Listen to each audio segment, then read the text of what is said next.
کہ उम्मे हानी जिनके घर में हुजूर को मेराज हुआ था, जब हुजूर वहाँ से रुखसत होने लगे तो उन्होंने कहा कि आप ये बात कुरैश मक्का को ना बताइएगा, वो आपका मजाक उड़ाएंगे। और हुजूर अलैहिस्सलाम का एक रिवायत में है कि उन्होंने दामन पकड़ लिया, तो हुजूर ने दामन छुड़ाया, उन्होंने अपनी लौंडी नबआ को भेजा, कहा जाके देखो कि ये क्या कहते हैं और लोगों का रद्द अमल क्या होता है। और फिर मेरे और आपके आका व मौला हजर असवद और बाबे काबा के दरमियान खड़े होकर के ये बात सुनाते हैं लोगों को, और कुरैश मक्का इसका इनकार करते हैं और कहते हैं कि ये कैसे हो सकता है। और फिर वो कहते हैं कि अच्छा, हम ये जानते हैं कि आप इससे कबल मस्जिद अक्सा को नहीं देखा और आप मस्जिद अक्सा में जाने की बात करते हैं, तो आप हमें मस्जिद अक्सा के नक्शे के बारे में बता सकते हैं। तो हुजूर अलैहिस्सलाम फरमाते हैं, हाँ पूछो, मैं जब देख के आया हूँ तो मैं एक एक चीज़ बताऊंगा।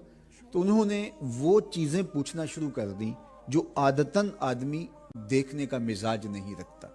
उसकी खिड़कियाँ कितनी थीं, उसके शहतीर कितने थे, उसके बाले कितने थे, उसके दरवाजे कितने थे, दरवाज़ों में मेखें कितनी लगी थी। अब उमूमी तौर पे आप अपने घर के बारे में भी ये मालूमात नहीं दे सकते कि वहाँ कितने पंखे टोटल लगे हैं, कितने बल्ब लगे हैं, कितने कब्जे और कील लगे हुए, जबकि आप वहाँ 20, 25, 30 साल से भी रह रहे हो, तो आप उसके बारे में ये नहीं बता सकते। आदतन इंसान इन चीज़ों को गिन के याद रखने का मिजाज नहीं रखता। तो उन्होंने मस्जिद अक्सा के बारे में वो सवाल शुरू कर दिए जो आदतन इंसान देखता नहीं, याद नहीं रखता, अज़बर नहीं करता। हुजूर फरमाते हैं कि मैं एक लम्हे के लिए तो परेशान हुआ, लेकिन फिर मेरे रब ने मेरे लिए मस्जिद अक्सा को यूं कर दिया जिस तरह मेरे चचा अबू तालिब का घर होता है, और मैं देखता जाता था और उन्हें बताता चला जाता था।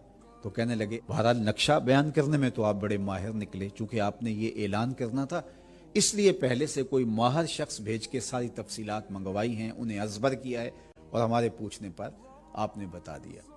हुजूर ने फरमाया, ये तुम्हारा मुतालबा था कि अगर मैं उसके बारे में कुछ बता दूं तो मेरी बात की तस्दीक करोगे, लेकिन अब तुमने ये बात घड़ ली।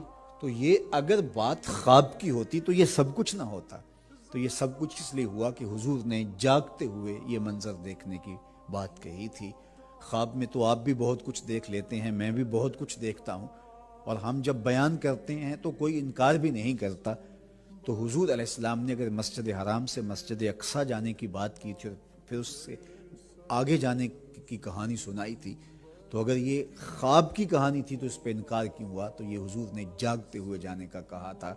तो जिस्म और रूह के साथ अल्लाह के महबूब अलैहिस्सलाम ने मेराज किया।